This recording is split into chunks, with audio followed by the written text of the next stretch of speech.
तो सभी भक्तजन ध्यान से सुनेंगे। ये भगत का प्रश्न है कि संपूर्ण जिम्मेदारियों का वहन करते हुए मतलब निभाते हुए हम अपने लक्ष्य को प्राप्त कैसे कर सकते हैं। इसी में सारी चीज़ समाहित हो जाती है। हाँ, सुख शांति आनंद कैसे प्राप्त कर सकते हैं।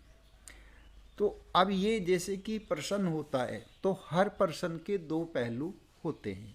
एक व्यवहारिक पहलू होते हैं और दूसरा आध्यात्मिक पहलू होता है। तो व्यवहार में तो आप सब होशियार जानते हैं, सब अपना जीवन अपने तरीके से जी ही रहे हैं। तो सांसारिक दृष्टि से यदि हम किसी प्रश्न का उत्तर अपने आप में सबने अपने अपने तरीके से जीवन जी रहे हैं सब, लेकिन उससे हमारा जीवन यापन तो हो जाता है, लेकिन जीवन के अंतिम क्षणों में हमें उसका बहुत भारी नुकसान झेलना पड़ता है संतों की दृष्टि से। तो आप सभी कह सकते हैं कि जी बाबा जी क्या नुकसान झेलना पड़ता है।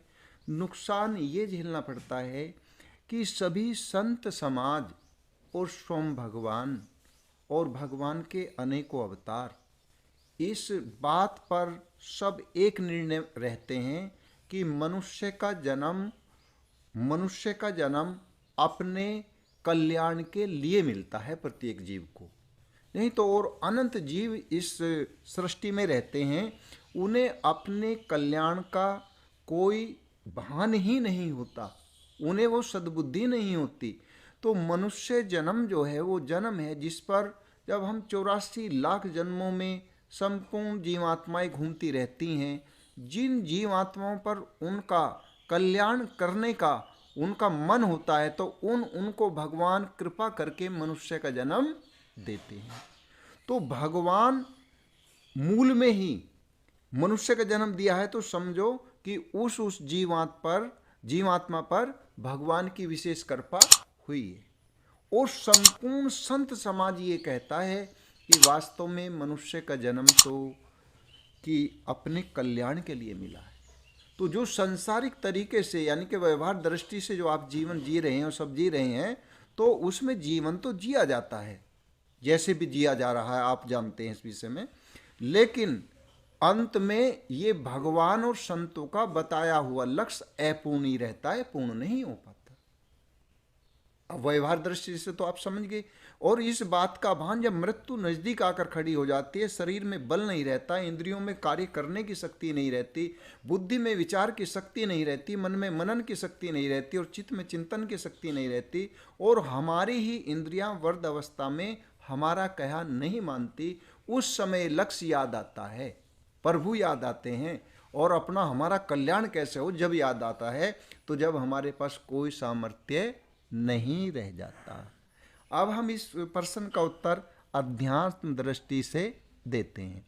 तो अध्यात्म दृष्टि से इस प्रश्न का उत्तर ये है कि जो मनुष्य जिस जाति में, जिस परिवार में, जिस गांव में, जिस स्थान में, जिन वस्त्रों में और जिस प्रकार से अपना जीवन यापन कर रहा है, तो उसे इतना सबसे पहले सत्संग में आना पड़ेगा। क्योंकि सत्संग की आधी घड़ी सुमरण वर्ष 50 वर्षा वर्षे एक पल हरट फिरे 12 मास। जब कोई भी मनुष्य सबसे पहले उसे होती है आत्म कृपा की जरूरत। जैसे कोई घर से सत्संग तक आ जाता है तो यही आत्म कृपा कही जाती है कि शरीर और संसार अपने गृह कार्यों से समय बचाकर जो सत्संग में आता है, तो समझो आपने अपने ऊपर अपनी आत्म कृपा की। तो सबसे पहले आपके प्रश्न के उत्तर में कि उस मनुष्य को अपने ही ऊपर अपनी आत्म कृपा करनी चाहिए सबसे पहले। दूसरे नंबर पर जब वह सत्संग में आकर बैठेगा तो रामायण की प्रथम बात सिद्ध हो जाएगी, प्रथम भक्ति संतन कर संगा, कि उसे सत्संग तो सुनने को मिलेगा लेकिन साथ में साधु का संग भी मिल जाएगा। तो कैसी श्रद्धा भक्ति से बैठे, वो भी रामायण की बात माने कि भगवान कहते हैं सबरी को नवदा भक्ति का उपदेश देते हुए कि मोते अधिक संत कर लेखा, यानी कि संत का सत्संग तो सुने लेकिन सत्संग श्रद्धा और भक्ति पूर्वक सुने। तो अब ये प्रश्न का उत्तर है कि सुख शांति कैसे प्राप्त हो, अपने सांसारिक जीवन को हम सुखपूर्वक कैसे जिएं। तो उसका उत्तर ये है, जपने से नाम अखंड का, ध्यान से सुनना सब भगत, जपने से नाम अखंड का सुख उपजे बारंबार, और मिटते तीनों ताप भी, तो आनंद बढ़े अपार। तो क्या उत्तर बताया महाराज जी ने कि जपने से नाम अखंड का, अखंड यहां केवल एक परमात्मा सत्ता है। कौन सी सत्ता है? परमात्मा सत्ता। उसे कुछ भगत श्री कृष्ण भगवान के नाम से जानते हैं, कुछ राम जी के नाम से जानते हैं, कुछ नरसिंह भगवान के नाम से जानते हैं, और कोई शंकर भगवान जी के नाम से जानता है, कोई ब्रह्मा जी के नाम से जानते हैं। ये सब उस एक परम सत्ता के ही नाना नाम कहे जाते हैं। समझ गए आप? तो क्या उत्तर बताया महाराज जी ने कि जपने से नाम अखंड का सुख उपजे बारंबार, और मिटते तीनों ताप भी। तो ये जो अशांति और दुख होता है जीव को, इसका कारण क्या है? इसका कारण है कि तीन ताप से हर समय प्रत्येक मनुष्य तपता रहता है। अशांति का कारण धन का अभाव, ताकत का अभाव, शक्ति का मतलब शक्ति चाहिए, काम करना है, शक्ति है नहीं, तो शक्ति का अभाव, धन का अभाव, वस्त्र का अभाव, जगह का अभाव, और सम्मान का अभाव कि दूसरे परिवार में सम्मान नहीं करते। तो ये सब अभाव जो हैं, क्योंकि हम स्वाभाविक तरीके से जो जीवन जी रहे हैं, तो हम मायाकृत जीवन जीते हैं, माया की शरण होकर माया के तरीके से जीवन जीते हैं, जो कि उस माया के अनुरूप जीवन जीने से कभी किसी को आज तक पहले भूतकाल में सुख मिला नहीं, वर्तमान में मिल नहीं रहा, और भविष्य में कभी मिलेगा नहीं। और जो ये आपने अभी सुना है कि जपने से नाम अखंड का, जो भगवान की शरण होकर भगवान का नाम जप करता है और भगवान की शरण होकर भगवान के बताए मार्ग से जीवन जीता है, तो उसे थोड़ा सा समय लगेगा पहले, लेकिन थोड़ा समय वो संत के आज्ञा से, उसमें आज्ञा मान कर ही जी लिया, भाई हमारे गुरु जी ने आज्ञा कर दी है, महाराज जी ने आज्ञा कर दी है, तो उसे धीरे धीरे फिर क्या होगा कि नाम जप का प्रभाव जैसे आएगा, संतों की कृपा मिलेगी, शास्त्र की कृपा मिलेगी, सत्संग में ऑटोमेटिक ही सत शास्त्र की कृपा और संत भगवान की कृपा और हरि की कृपा, क्योंकि हरि की कृपा और आत्म कृपा तो पहले ही हो जाती है। हरि की कृपा के बिना कोई सत्संग में आ नहीं सकता। सत्संग बिनु विवेक न होई, और राम कृपा बिन सुलभ न सोई। तो इस प्रकार से हम जो ये भूमिका जीवन जीने की आपको कहाँ मिलेगी? सत्संग में। और सत्संग में अब आपको प्रश्न का उत्तर कितने छोटे से रूप में मिला, समझ गए आप? कि जपने से नाम अखंड का तो सुख उपजे बारंबार, एक बार नहीं बारंबार जीवन में सुख उपजेगा, और मिटते तीनों ताप भी, और आनंद बढ़े अपार। इससे आगे तो आपको कुछ चाहिए नहीं। तो तीनों बातें एक ही उसमें। तो अब मैं आपकी तरफ से प्रश्न करता हूं, क्योंकि भगत को समझा भी देते हैं पर फिर भी वो संतुष्ट नहीं होता इतनी जल्दी, तो मैं आप उस पूरी तरीके से संतुष्ट हो जाओ, उसका उत्तर मैं दोबारा से दे रहा हूं अपने तरीके से, जो अभी संशय रह गया है श्रोताओं के अंदर। तो वो क्या है? वो है कि जी देखियो, भगवान का छोटा सा नाम जप के और थोड़े से दिन में तो कैसे हो जाएगा जी? आप पहले सत्संग में बता रहे थे कि सत्संग नाम जपने से फला लाभ होता है, और आज आपने बता दिया कि ये सारे लाभ भगवान का नाम जपने से हो जाते हैं। तो हमारी समझ में नहीं आ रहा जी कुछ, कि मतलब ऐसा कैसे? तो अब ध्यान से सुनेंगे, इसका तरीका समझेंगे, तो फिर आपकी समझ में आ जाएगा। देखो, जैसे पानी है और आप मेरे से प्रश्न करें जी पानी का स्वरूप कैसा, पानी का स्वरूप कैसा, तो मैं आपको उत्तर दूंगा कि बेटा पानी का स्वरूप ऐसा है कि आप उसे लोटे में कर दो तो लोटे जैसा, आप गिलास में कर दो तो गिलास जैसा, कटोरी में कर दो तो कटोरी जैसा, और बाल्टी में कर दो तो बाल्टी जैसा। ऐसे ही भगवान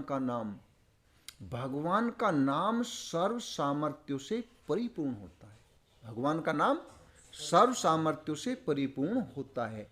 तो भगवान का नाम में आपको सबसे पहले क्या करना है कि नाम तो जप करो, लेकिन विश्वास सहित करो, विश्वास सहित करो। तो जितने जितने अंशों में नाम जप करने से आपका विश्वास उसमें बढ़ता जाएगा, उतने उतने अंशों में भगवान जैसे पानी जिस बर्तन में होता है उसी का रूप धारण कर लेता है। इसी प्रकार से भगवान के नाम को आप जिस भावनाओं से जप करोगे कि मुझे सुख शांति मिल जाए तो सुख शांति मिलेगी। आप सोचोगे मुझे आनंद मिल जाए तो आनंद ही मिलेगा। आप सोचो मेरा धन का अभाव मिट जाए तो धन का अभाव मिट जाएगा। यानी कि नाम तो एक है, नाम तो एक है। और क्योंकि वो सर्व सामर्थ्यों से परिपूर्ण है, क्योंकि वो सर्व सामर्थ्यों से परिपूर्ण है, तो ऐसा नहीं कि कोई किताब पढ़ के आपको बोल दिया। यानी कि हो सकता है कि आपको इतनी परेशानी जीवन में हुई ना हुई जितनी यानी कि शरीर को हो चुकी, ठीक। और उन सब का उपाय इस नाम भगवान के सहारे से सहयोग से किया।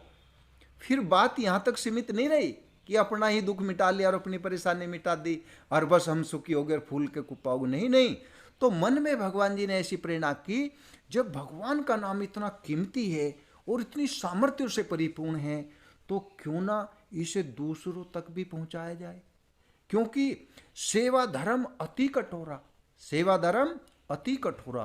तो निष्काम सेवा से बढ़कर इस संसार के अंदर दूसरा कोई साधन अपना सुख प्राप्त करने में और अपना लक्ष्य प्राप्त करने में और दूसरों को लक्ष्य प्राप्त कराने में निष्काम सेवा से बढ़कर दूसरा कोई साधन नहीं है। तो जब हमने इस नाम जप के प्रभाव से जो हमारे अभाव थे वे तो मिट गए, ठीक। फिर पैसे जितने हमें चाहिए उससे भी फालतू हमारे पास हो गई, ठीक है। तो हमने सोचा कि जिन संतों की कृपा से, जिन संतों की कृपा से हमारे सारे अभाव मिट गए और हमें तो पैसे की जरूरत नहीं, तो हमें कैसा लगने लगा कि हमारे पास 500 रुपये हो जाए तो हमें ऐसा लगे अंदर से, और हम कितने मालो माल हैं, हम कितने मालो माल हैं। क्यों? क्योंकि भगवान ने ऐसी कृपा कर दी कि खर्चा तो 1 रुपये का नहीं, और मान लो 500 रुपये हमारे पास, चाहे तुम्हारे पास ही हो जाए। अगर किसी दिन तुम्हारा खर्च 1 रुपये का नहीं है और तुम्हारे पास 500 रुपये आ जाए तो तुम नाचोगे या नहीं? अरे हम 500 रुपये वाले और हमें तो 1 रुपये का खर्चा नहीं है। इसी प्रकार से क्योंकि भगवान के नाम जप के प्रभाव से अभाव तो पहले ही मिट जाते हैं, अभाव तो पहले ही मिट जाते हैं। फिर जब कृपा बढ़ती है तो ना चाहते हुए भी वस्त्र भी आएंगे, पैसा भी आएगा, और वे सब साधन आएंगे जिनका तुमने सपने में भी संकल्प कर लिया होगा कि मुझे वो मिल जाए, तो वो मिलकर रहेगा। नाम भगवान के प्रभाव से, नाम भगवान के प्रभाव से। तो जब ऐसा हमारे साथ होने लगा तो हमने क्या किया कि वो सेवा करने की मन में बात ठानी। तो सेवा करने की मन में बात ठानी, तो सेवा कैसे करते हैं कि माना कोई आदमी आए कहे बाबा जी सत्संग तो सुनना चाहूँ मैं, सत्संग तो मैं सुन लूँगा, लेकिन एक बात बताओ कि मैं तो मजदूरी करता हूँ, मेरे पास समय नहीं है सत्संग सुनने का। तो हमने कह देंगे ठीक है भाई, तू अपना जायज खर्चा, नाजायज खर्चे की नहीं, हम क्योंकि धर्म मार गए तो तू और तेरा बच्चा भूखा नहीं रहेगा, हम इतना तो खर्चा दे देंगे तुम्हें, घर पे दाल रोटी बनाओ और मौज से खाओ। क्योंकि सत्संग में क्या ज्ञान मिलता है कि दाल रोटी खाओ और प्रभु के गुण गाओ, फालतू खर्चे के लिए यहाँ वो नहीं है सेवा। तो इस प्रकार से हमने कुछ परिवारों की, यानी कि ये बात बताने की नहीं है लेकिन आपको विश्वास हो जाए, इसलिए हमारा यही छोटा सा व्रत रहता है कि कोई भी 100, 200, 500 से जैसा जिसका कोई हो, लेकिन शर्त एक है कि भगवान में रुचि हो। कोई भी वीडियो सुने और वे बोले जी मेरा खर्च नहीं चल रहा, नहीं तो मैं रात दिन भजन करूं और रात दिन में सत्संग भी सुनूं, तो आप आओ और मिलो, हम आपको उचित धन दे देंगे कि आप भूखे नहीं रहोगे और भजन करो। तो इस प्रकार से कहने का भाव ये, और हम तो कुछ भी नहीं, ऐसे ऐसे संत हैं वर्तमान में जिन्होंने बचपन से नाम जप किया और आज वे सिद्ध होकर पूजे जा रहे हैं। और कैसे कैसे चमत्कार रहे हैं, जैसे बागेश्वर धाम, यानी कि उन्होंने एक साथ 200 कुछ बेटियों की शादी की, और ये पूरा समाज जानता है, संत समाज भी जानता है और गृहस्थ समाज भी जानता है कि जब साधारण मनुष्य, संसारी मनुष्य अपनी बेटी की शादी करता है, एक बेटी की शादी, तो एक बेटी की शादी करता है तो उसमें भी कर्ज उसको लेना पड़ता है। तो बागेश्वर धाम की सरकार जो है उनकी क्या मतलब महिमा है, सेवा की महिमा देखो कि एक बेटी की शादी भी कोई बिना खर्च के नहीं कर सकता, और वैवाहिक दृष्टि से, स्वार्थ दृष्टि से एक बेटी की शादी करना भी संभव सा नहीं, मतलब घबराता है, रिश्तेदारों का, मित्रों का सहयोग लेता है। और वे 200 से ऊपर बच्चों की शादी, अभी उनकी शादी नहीं हुई और कोई बच्चा उनके पास नहीं है, लेकिन ये संत समाज भी कहता है और गृहस्थ समाज भी कहता है कि वे कई सौ बेटियों के पिता बन चुके, और कई सौ मतलब दामाद उनके चरण छूते हैं। क्यों? क्योंकि सेवा का प्रभाव ही ऐसा है। तो वे जो हैं उन्होंने नाम जप किया है, भक्ति की है, हम भी ने उनका सत्संग सुना, आपने भी सुना होगा। तो वे बोले या ना बोले, लेकिन अंत गोतवा अगर रिसर्च किया जाएगा तो नाम जप का ही प्रभाव उनके जीवन में पाया जाएगा, श्रद्धा, भक्ति और विश्वास उनके जीवन में पाया जाएगा। ये मैंने आपको इसलिए उदाहरण दिया जी, क्या कोई ऐसा इंसान हुआ जी सेवा कर दो, इतना धन मेरे पास हो। तो इस प्रकार से हमें बहुत सावधान होकर के कोई कहे जी हम भी जप रहे जी कई साल से, हम तो इस प्रकार से हमें भगवान के नाम का जप करना चाहिए। कोई भक्तों के जीवन में कोई वीडियो सुनेंगे तो भगत सोचेंगे कि हमारे को तो नहीं ऐसा हुआ, हम तो कई वर्ष से नाम जप कर रहे हैं। तो उसका कारण ये होता है कि आप ध्यान से, गहराई से विचार करना इस विषय पर जो हम आपको बताएंगे कि नाम जप तो किया, लेकिन आपकी भगवान में और भगवान के नाम में कितनी की महत्व बुद्धि है, और संसार और शरीर में कितनी महत्व बुद्धि है। जिस क्षण भगत की महत्व बुद्धि संसार और शरीर से हटकर पूर्ण रूपेण भगवान के नाम में आ जाती है, तो उस समय नाम चमत्कारिक ढंग से लाभ करता है। तो हमारी जो है मानसिक शक्ति, बौद्धिक शक्ति, आध्यात्मिक शक्ति और चित्त की शक्ति, ये शक्तियाँ हमारे पूरे तरीके से संसार में हर समय बहती रहती हैं।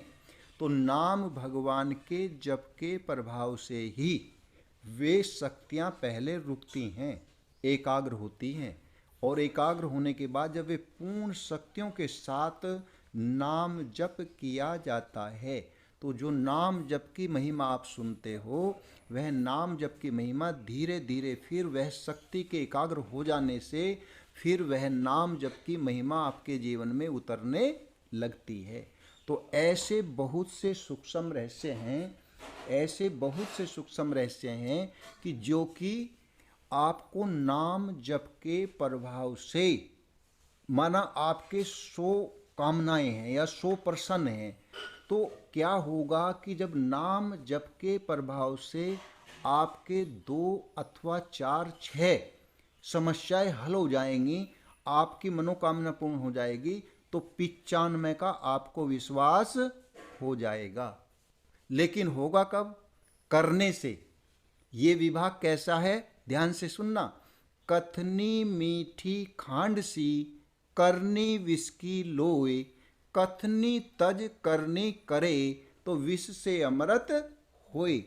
यानी कि बाबा जी ने बता दिया नाम जप का प्रभाव, और चेलों ने सुन लिया, भक्तों ने सुन लिया, और सुन करके अपना नाधुंध नाम जप करना शुरू कर दिया। तो नाम जप तो आपने शुरू कर दिया, लेकिन उसके साथ साथ आपने परहेज तो पूछे नहीं कि जी परहेज क्या है। अब डॉक्टर दवाई दे दे और आप आके खाना शुरू कर दो, और परहेज पूछो नहीं, अपनी मर्जी से दवाई खा ली, और दवाई खाते फिर डॉक्टर के पास, जी हमने तो आपकी सारी दवाई खा ली, जो भी आपने दी थी हमें 2-3 खुराक, और हम तो ठीक हुए नहीं। तो फिर डॉक्टर क्या कहेगा, बेटा तुमने दवाई लेके जाने में बहुत जल्दी करी, मैं तो सोच ही रहा था, मैं तो दूसरे मरीज को देखने लगा, इतने तो तुम्हारा पता नहीं पाया, उसमें फला चीज़ का परहेज था, आपने परहेज किया नहीं। लगा जी मुझे तो पता ही नहीं मुझे क्या परहेज करना।